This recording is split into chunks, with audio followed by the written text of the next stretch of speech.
Benedek, I'm sorry, from Graz University, to speak about the modern situation with the Moscow documents, and basically you were rapporteur on the state of affairs of the Moscow documents.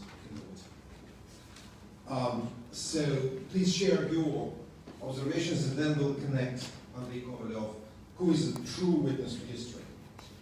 The floor is yours, please. Thank you very much, and thanks to the organizers for giving me this opportunity to participate also in your protest against the cancelling of this year's Human Dimension meeting.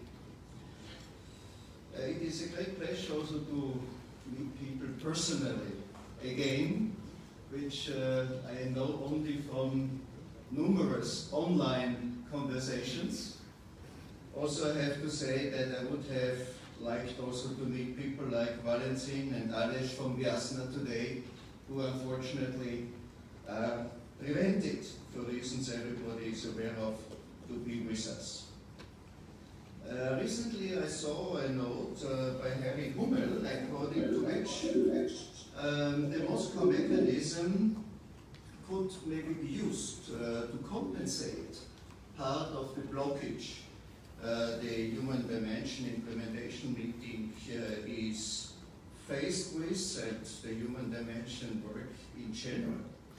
And therefore, my reflections here will also try to respond a bit to this question, what is the potential of the OSCE Moscow Mechanism?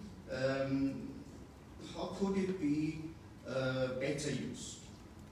As you all know, it was created in 1991 in the circumstances we were just seeing on the screen, and later this was developed into a mechanism which was rather rarely used. Nonetheless, it is a mechanism which can be rather easily be invoked, as you only need a group of minimum 10 so-called invoking states of the 57 participating states of OSCE who can request a report on a particularly severe threat to the fulfillment of the provisions of the OSCE Human Dimension in another participating state.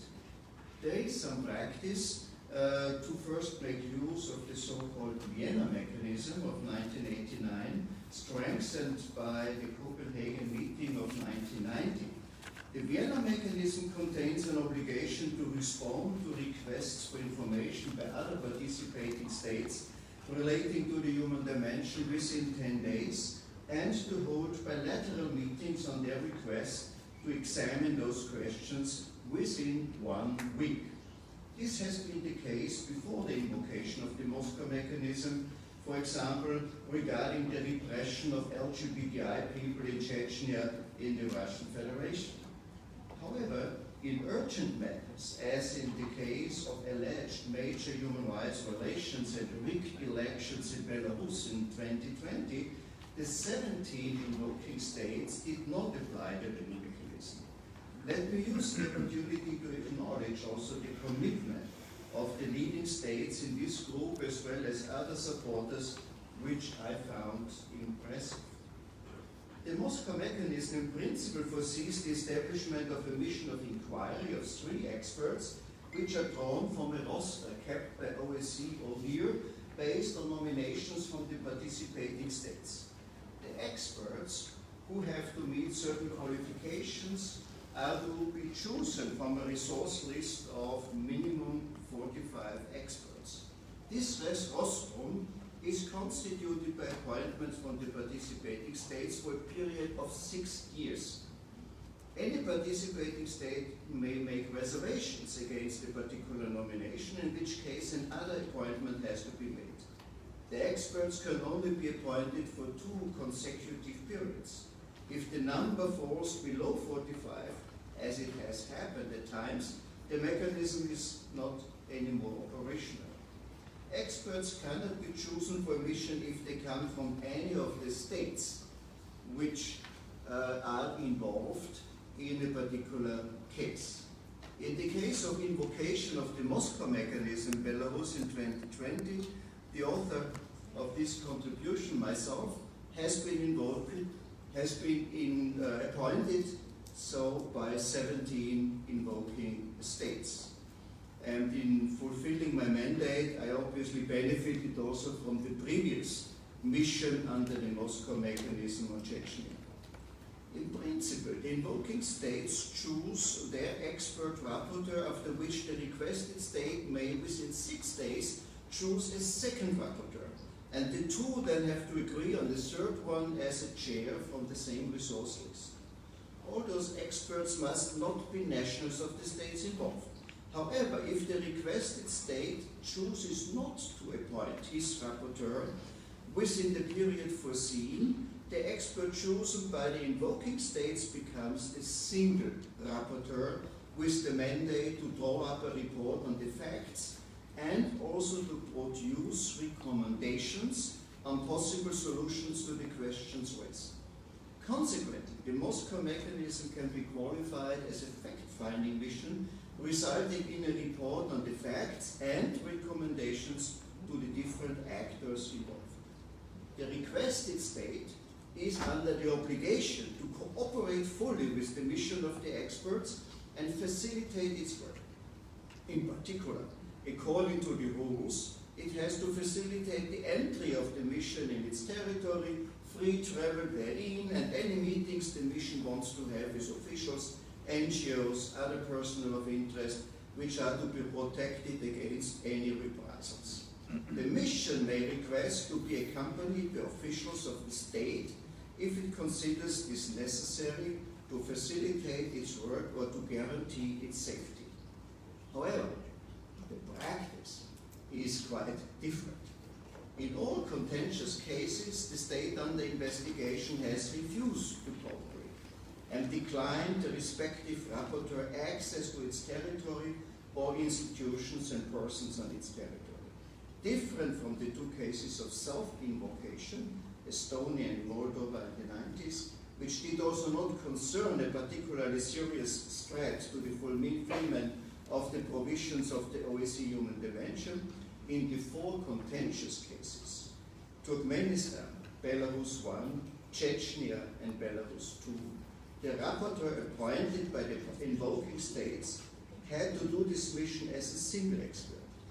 The requested states also refused to meet the obligations of cooperation by not allowing the rapporteur to visit, not providing any information, or facilitating the task of the rapporteur in any way. The main argument was that the Moscow Mechanism was outdated or obsolete and not necessary anymore. However, there are limited possibilities of obstruction of the report, as the single rapporteur can proceed without the cooperation of the state concerned. Also, delays from non-cooperation are limited. If the second expert is not appointed within 6 days, the procedure moves ahead and the state concerned does not comment on the completed reports within 2 weeks. The report becomes final and has to be discussed in the following session of the Permanent Council.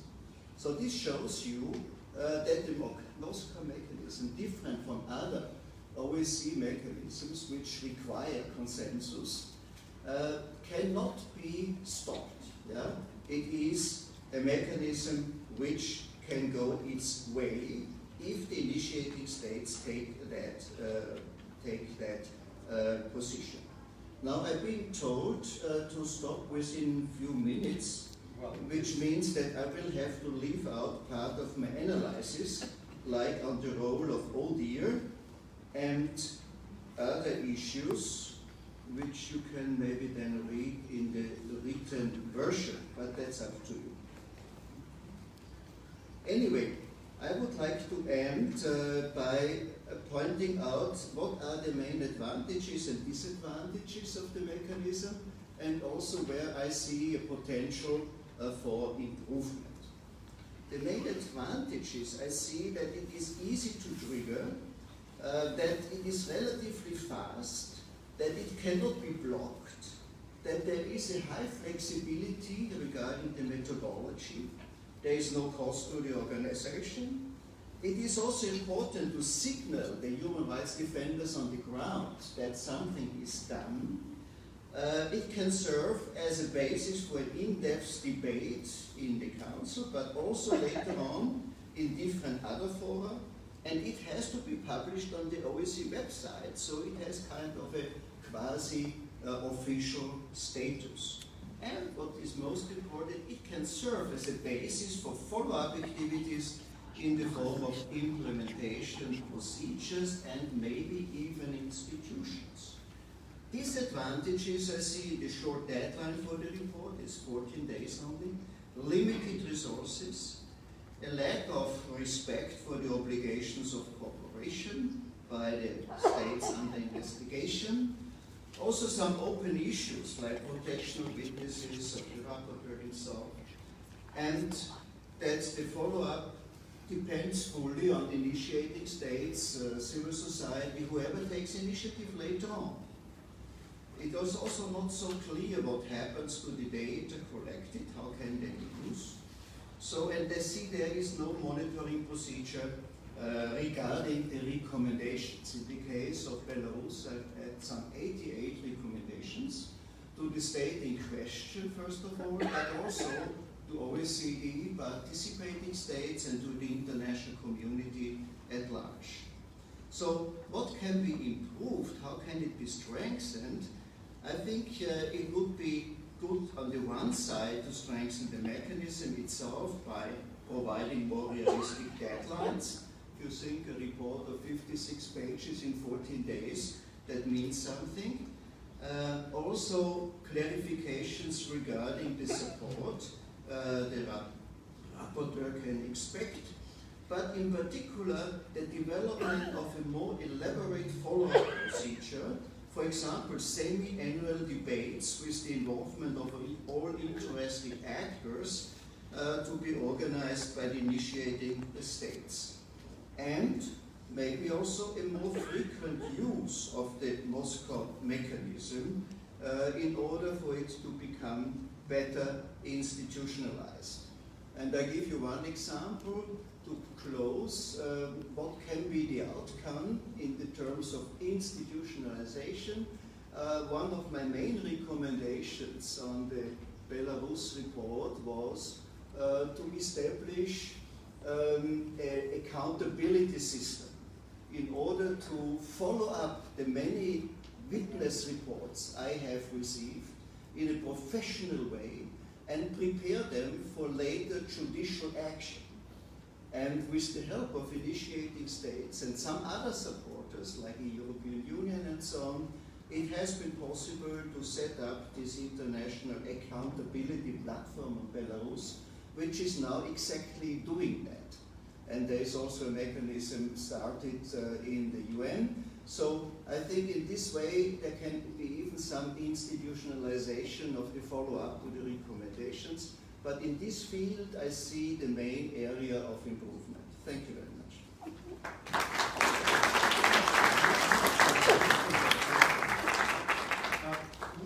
Thank you very much. Thank you very much, Professor Benedek, including for being so considerate. I had to intervene. I do think we have a very short time for discussion and probably a few questions before we have the next speaker. Andrei Kovalev was online, right? He hears it. Good. So my question is actually, you both, Andrei especially, mentioned, he even said that OSCE becomes less and less relevant. It used to be different situation in 1991. So maybe a question is to both of you, which I think a lot of human rights defenders here are interested in. What are the potential mechanisms of essentially, if you wish, forcing those who do not want to comply? Because the problem is that you have someone like Lukashenko saying, well, I don't care. I'm not going to do anything about it. And same goes with regard to Russia. So, what are the ways to address it, in your view? First, probably you, and then we'll have Andre answer. Please. Yes, I think the first speaker is maybe in better position to answer that question. Yeah, but he has to get the whole thing in translation from Yuri. Not translation, but relayed by him. I found it, let's say, a bit contradictory that first the Russian Federation in the two missions I had was not cooperating, Belarus was not cooperating, but in the discussion in the General Permanent Council, they were criticizing, one, that the mechanism is obsolete, and second, that their views had not sufficiently been taken into account. So the question is really what to show the state under investigation that maybe it is not in its best interest not to cooperate at all. Because otherwise the mechanism will go ahead without the information from its side. And also in the follow-up it will not have at all. Remember, for example, in the United Nations, when the Human Rights Council had an in-depth debate on the issue, Russian Federation and Belarus, they made statements, but they were isolated because they were not part of the process. And I think the other position would be to say, let them take their political stand and go ahead. Because we cannot wait forever for the dialogue. We have to complete the process, and history will show, so to say, whether this position of non-cooperation was fruitful or not. Thanks a million.